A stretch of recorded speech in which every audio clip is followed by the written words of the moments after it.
Greetings from Purdue University. My name is Aaron Hoffman, and this is the P2P Paper to Publication Workshop. Publishing articles in peer-reviewed journals is increasingly important for people who want to pursue research-related careers. P2P is a class that's designed to help students achieve these valued publications. The class is divided between sessions that focused on manuscript development and workshop sessions with authors from inside and outside Purdue. The idea behind these workshop sessions is to provide students with a form of experiential learning in which they see how skilled political scientists take their research and turn it into print. Each session will begin with a brief interview in which I talk to our guests about the strategies they use to achieve this goal. Today's workshop session, P2P's first, would not have been possible without the generous support of Purdue's Political Science Department, and in particular our department head, Dr. Rosalie Clausen, who went to tremendous lengths to make sure that this project was a success. I also want to acknowledge the assistance of Betty Hartman, Brenda Dittmar, Annette Cheever, Daniil Sharp, Will Shelby, and Zed Hoffman-Weldon, all of whom contributed their talents and time to the project. Major funding for the project came from the Don and Paula Smith Foundation, as well as from a number of donations from Purdue faculty and alumni. Thanks to everyone who helped make this project get off the ground. Today, our distinguished guest is Dr. Charles Lipson, the Peter B. Ritzma Professor of Political Science at the University of Chicago. Dr. Lipson is one of the intellectual leaders in the field of international relations, where he's made major contributions to our understanding of the international political economy and the conditions that foster both cooperation and conflict among states. He's done path-breaking work on the rational design of international institutions, the democratic peace, the formality of international agreements, and on the protection of foreign capital. Dr. Lipson's an award-winning teacher, and he's also the co-creator of the Program on International Political Economy and Security, or PIPES workshop, that has served as something of an inspiration for P2P. Today, Dr. Lipson will be presenting his research on the two faces of security, how internal and external security threats jointly shape world politics. Please join me in welcoming Charles Lipson to Purdue. Thank you. Thank you all. Thank you so much for coming. It's really a great pleasure and honor to have you here. Your work is great, and you have a lot to tell us about international relations. The new paper that you are presenting is very interesting. I'm really looking forward to hearing more about it. So would you tell us a little bit about when you started thinking about this project? How long has this project been gestating? This particular project has been, it really grew out of a larger kind of concern that I had.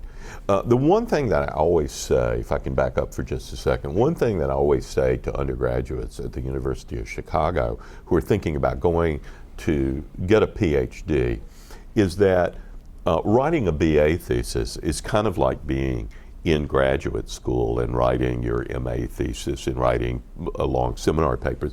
And being in graduate school where you're writing these longer papers than a dissertation and being a TA is very much like being a professor, don't you think? And so the first thing that the graduate students here should know, but that all the professors here can tell them, is that while we're older and we have more experience, what we're doing is repeatedly writing a dissertation, repeatedly coming up with those seminar papers that you're doing every week. I see the faculty members all nodding because you complete your last book. In fact, that's what Mark and I were talking about before we came over here. He's got a new project. He's trying to scope it out in the same way that the people who were here at lunch talk with me about their projects. So I think in a way, the faculty you talk with about these things, what they're saying will be directly relevant to graduate students. In this case, what I was concerned about was the big problem of international order and how international order is formed and how it changes. We've moved from a bipolar world to a unipolar world, and in East Asia we're moving back towards something that looks like bipolarity, maybe in that area, not so much in Europe. So I'm thinking about order. And as I thought about order, and of course there's an extensive literature on order, and as with most graduate students, faculty the same way. You can either build on it, you think, oh, this is very good, it's just that it hasn't dealt with this particular problem or that, or you can think, wait a minute, this can't be right. And I had one of those this can't be right kind of concerns about some of the literature on order. And in particular, as I looked at the post-World War II order, in which the political science literature is all about either the projection of U.S. power, so we have all these troops in Asia and we have these troops in Europe, or that's the realist view, or from the kind of neoliberal institutionalist view, we set up the IMF and we set up the GATT, which becomes the WTO and so forth. I thought, hey, what's missing here is that we help set up Japan. That's what Mark and I were talking about. Not a Japan, but something that looked a heck of a lot different from imperial Japan and looked a lot more like the kind of country that we wanted. And the same was true, and I don't mean to say that we imposed all of these from the outside. In some cases, smaller countries, we did more. Some countries that were totally defeated, we did more. But in the case, let's say, of West Germany, we were working with the Christian Democrats there, in particular with Konrad Adenauer and his main partner Erhard and some other people there. The same is true in France, Italy. We had positive goals, we had negative goals. We didn't want to see the communists or left socialist party take over in any of those countries, Japan, Italy, France. It wasn't so much an issue in Germany. So I began to think that the nature of the regimes that these countries had was absolutely critical to understanding what kind of international political system was established in the post-war period. And here's my second sort of tip to you. When you stumble on something that's interesting, run with it. I mean, in other words, if all of a sudden you find an anomaly and you think, I may have part of an answer or it's an interesting puzzle, go ahead and take that and see, at least spend a little time thinking about whether or not that will send you down some interesting pathway. And that's how I got into this project, Aaron. So when did you start writing about it? Like, and how long did it take you to start writing your first drafts, or think about that process a little bit? There's an ideal way to do it, and then there's the way I do it. And the ideal way to do it is you're writing, and this is how I'm doing it when I'm right in the middle of the project. I'm writing every day unless I'm just teaching all day, or, that's the day for a Costco shop. So, but normally I'm trying to do some serious writing. When I am in the early stages of a project, I really feel like I have to know the literature first. And I think students who are all told to do literature reviews, that's something you've all been told, you don't necessarily understand what Rosie or Mark or Aaron, or the people would think at a faculty level what a literature review is. What do we think a literature review is? We don't take a stack of books that have the same call numbers and just go through them and says this says X and this says Y and this says Z. Rather, we look at the particular problem we're trying to get at, and we say, what are the 2 or 3 main answers to this? Which ones am I going to build on? Which ones am I going to argue against or think are inadequate, and why? That's what a literature review will ultimately be. I'm not saying that that's what your first draft of a literature looks like. But I would say, you've taken a dissertation, you moved it into a very important book on trust. When you did the literature review, which is very important in the book, didn't you do sort of the same kind of idea? Definitely. I mean, that was absolutely what you're trying to do. You're trying to find out that spot in the literature where you're going to insert yourself, and that's either building on something else or, as you said, explaining why the stuff that's come before it is wrong or not quite right. And has anybody ever been hired here, Rosie, because you said, that is one of the most impressive literature reviews I've ever seen? No. No. But people would not be hired if you said, well, wait a minute. He's writing all about trust. I don't see that he actually knows that literature or understands how his response is related to the other people who've written about it. Right.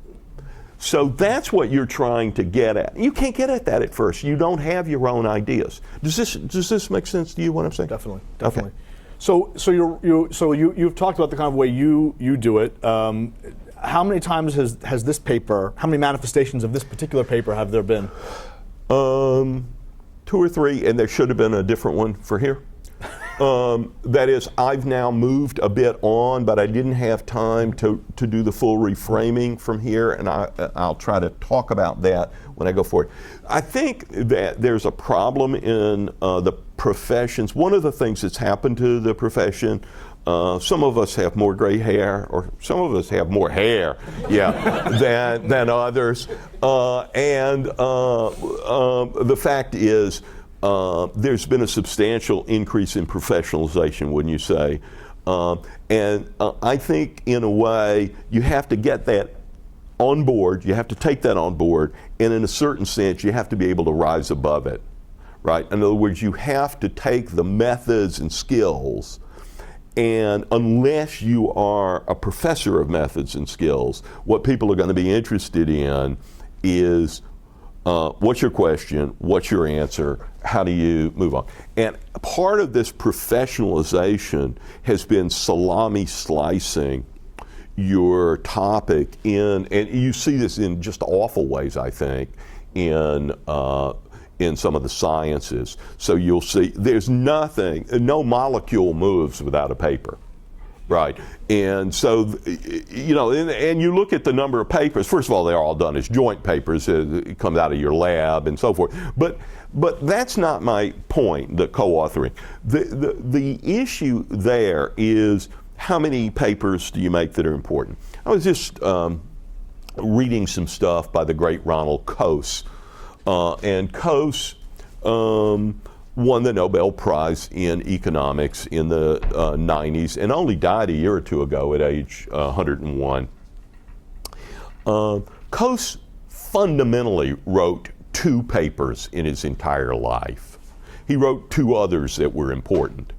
The first one, I say to embarrass you and even worse me, that totally changed the field, he wrote when he was 21. Now, he was not a mathematician. In fact, there's no math in the paper. He asked a very fundamental question. I'll just go off for a minute. He asked a very fundamental question. You've all been to Adam Smith, Wealth of Nations. You've read it, specialization, all the different things, the market, and how important the market is in organizing human activity. Remember what his first big example is in that paper. It's the pin factory. I'm a Southerner. I can't pronounce the difference between P-I-N and P-E-N, but take my word, it's P-I-N factory. It's not this. And but Adam Smith never asked a question. He asked many great questions. It's a fundamental book, but he never asked one question that this 21-year-old stumbled across and realized nobody has asked it. Why is there a firm at all? Why do those 17 people, I think there's 17 in that amazing sketch, or maybe it's 20 or something, why are they in a firm that's organized not as a market? It buys things in, so it buys from the market, and then it sells out into the market. But inside the firm, nobody says to the person who's drawn out, remember how Smith does it, you draw out the wire. Nobody says, Aaron, you've drawn out the wire. Now I'm going to sharpen it. How much do you want for the wire you've drawn out? He didn't sell it to me. Somebody above us has said, Aaron's doing the drawing out, Lipson's sharpening it, and so forth. Nobody said to them, you should, or said not to, that you should mine the ore, turn it into steel. They could have done all of that, but that's not in the firm. Nobody said you should own the store down on High Street that would sell the pens. That's somebody else. What he asked was a very fundamental question. Why are there firms in a marketplace? Nobody had ever asked it. Better yet, he came up with the answer. And he gave the answer. And he did not write. It was another 6 years before somebody published it. It was written in 1931 and published in 1937. But he came up with one powerful idea. And there is no economist today that wouldn't have turned that into 50 articles. But that article's probably been cited 20,000, 100,000 times. The entire field, whole buildings on this campus that deal with industrial organization are not just based somewhere in the ancient past on that, in the same sense that modern economics departments are based on Smith in the ancient past. They read that paper because the answers are still correct. He did one other paper in 1960. I don't want to go through that one, but I mean, it was equally fundamental. So if you come across something that is interesting, run with it. And don't just, if he just said, well, why are there firms? That's a good question. Toss it out there and then wait for everybody else to answer it. You try to answer it yourself, and he did a great job. And it was a very fundamental answer. So what I would say is, if you think about, you cited my work in some areas. I did some work on informal agreements. Why are there informal agreements? And I came up with an answer, and I never wrote on it again. I gave my answer. I was done. I could have written a book about it. I wanted to do some stuff on how are international organizations, how do they deal with, different organizations are organized in different ways to deal with different problems. I wrote about that together with Barbara Coromainos and Duncan Snidel. We put together an edited book, but this was not a typical edited book. It was a book that had a sort of theoretical chapter to begin it. All of the chapters related to the theoretical chapter. It had something in the conclusion. So it wasn't just sort of, here are 6 of my friends, let's put things between covers. This was an organized effort. And I felt like I'd done it. I didn't feel like I wanted to do, So I would say one of the issues, you haven't come across this, yet, Jay, or Summer, or whatever, but you will. And that's, when do you give up a project? When have you done the work you want to do? Another way of saying it is, are you becoming sort of intellectually full to the brim with that, and you're ready to move on to something new? But picking a topic, going into it. One other thing I'll say about that, if you don't mind. Go ahead. I threw out a dissertation. I was 2 chapters into a dissertation and decided, as I looked further into it, as a graduate student, I didn't think I had enough new to say on the subject. I could have done it, could have finished it, and so forth. But that's not why I got into the field. I wanted to get into the field to do work I was excited about and interested in, and I wanted to sort of get up on Monday morning and Tuesday morning and Wednesday morning interested in doing more work on it, and I didn't feel that way about this topic. The best way to know that is both to sort of check yourself internally, but also to go in and talk with your advisor, talk with your friends. You say to her, here's my topic. She says, well, what are you going to say about it, or how are you going to investigate? You give an answer, and if you're not kind of excited about that answer, if you don't think I've got a good way to pursue it, think hard about whether you, because these big projects out of which the articles grow, the big projects, I don't know, I would say they take, 5 to 10 years of research. You write articles, you write a book, you sometimes write follow-up articles. Would that be how long would that be the right number, Mark? Depends on life circumstances, but one would hope that within 5 to 10 years. But I mean, once you've got the topic you want, and that may be a little different in America. So, by the way, the field has changed a bit, and people should understand that in political science. There are some parts of the field that are essentially built around books, and what we do is built around books, fundamentally. What you do is built around books. I would say that what you do in American is increasingly built around articles. And but usually they're clustered articles. You're going to be working on the problem, to take one of the graduates through race and court decisions and public opinion. So that's a cluster of topics. There are a lot of, besides the thesis, there are going to be a lot of articles that come out of that. But at some point you're going to say, I've written what I want to write about race and the courts and public opinion, and I need a new project. And the new project should not be something that you're thinking, it should be something you think I'll spend a summer on to try to see if it interests me. And then if it does, I'll probably be on that. It's not like growing cotton, you do it each year. It's more like growing a coffee tree. It takes 5 years before you get coffee. What's the kind of the test that you'll use to convince yourself that you've got the theory right? Like, how will you know it's ready?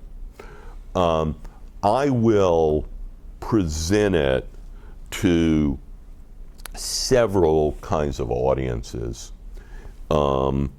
and try to get their feedback and see whether the feedback that I'm getting is, so you take incoming missiles, right, and you don't want any of those missiles to hit below the waterline.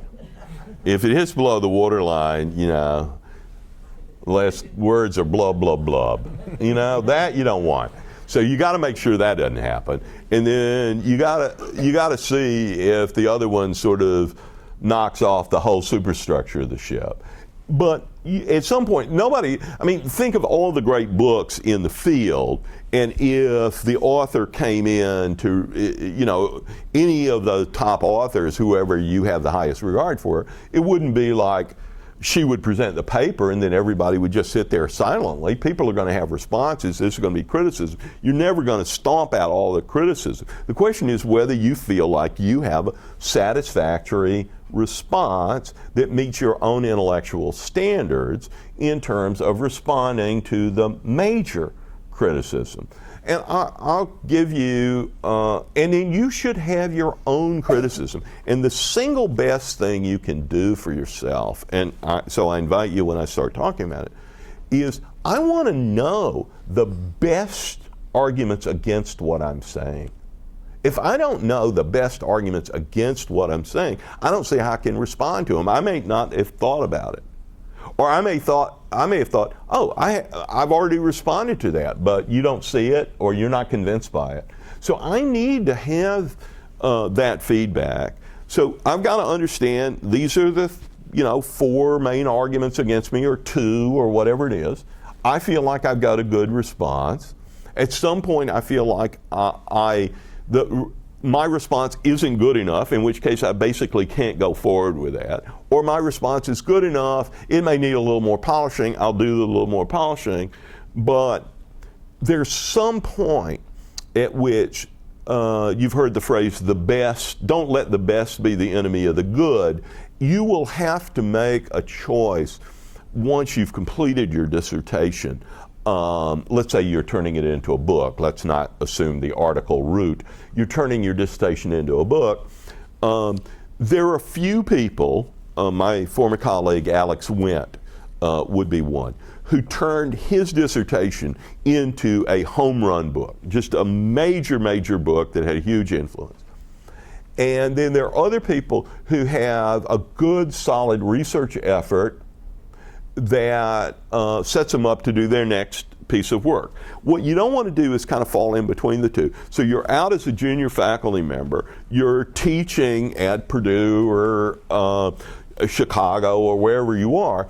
You need to figure out, do I publish my dissertation after 2 or 3 years, as good as it is, and then get into my next project so that when I come up for tenure, I have the articulation of a second project and know where I'm going to go. Because it's not merely a matter of you're a junior faculty at Purdue, will you get tenure at Purdue? Maybe the best way to think of it, it's hard to do it at the time, is your publishing record should be able to get you tenure at Ohio State. And if you're at Ohio State, you want your publishing record to get you tenure at Purdue. So in other words, and you don't want to just come up with one finished object unless the object is really very strong. So what you want to do is you have to make a decision at that point. Do I go with what I've got, or do I spend another 2 years making this really outstanding? But it'll come at a cost, and the cost is I won't be able to get into my next project, and some people are going to want to see that next project. Okay. Last question. So is there a specific issue in this particular project that you want us to think about, that you want some help with? Yes, there are several, and I sort of keep a list as I'm moving along about what I think I'm sort of puzzled about and so forth, and I appreciate your asking. So I'm trying to figure out, in order to give me help, I need to at least explain what the project is about, but which I will do after we sort of begin the next part. But the key term that has to be resolved in a clear way is what is a regime and what is regime change. That is, I'm saying there's an internal threat and an external threat. But there are all kinds of internal threats.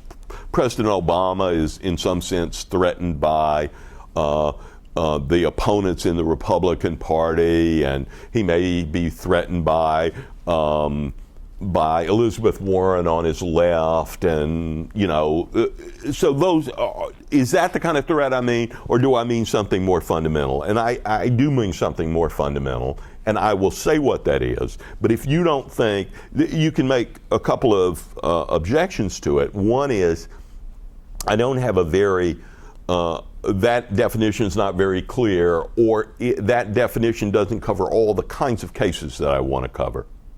So I need to get that down. The second is when I'm looking internally, is looking at regimes and regime change, which is currently my focus. Is that sufficient, or do I need to do more? A third thing is, this is really in a certain way about the relationship between great powers and smaller powers, and what their relationship is. Remember, I was talking about how the United States played a role in setting up West Germany and France and Italy and Japan after the war. I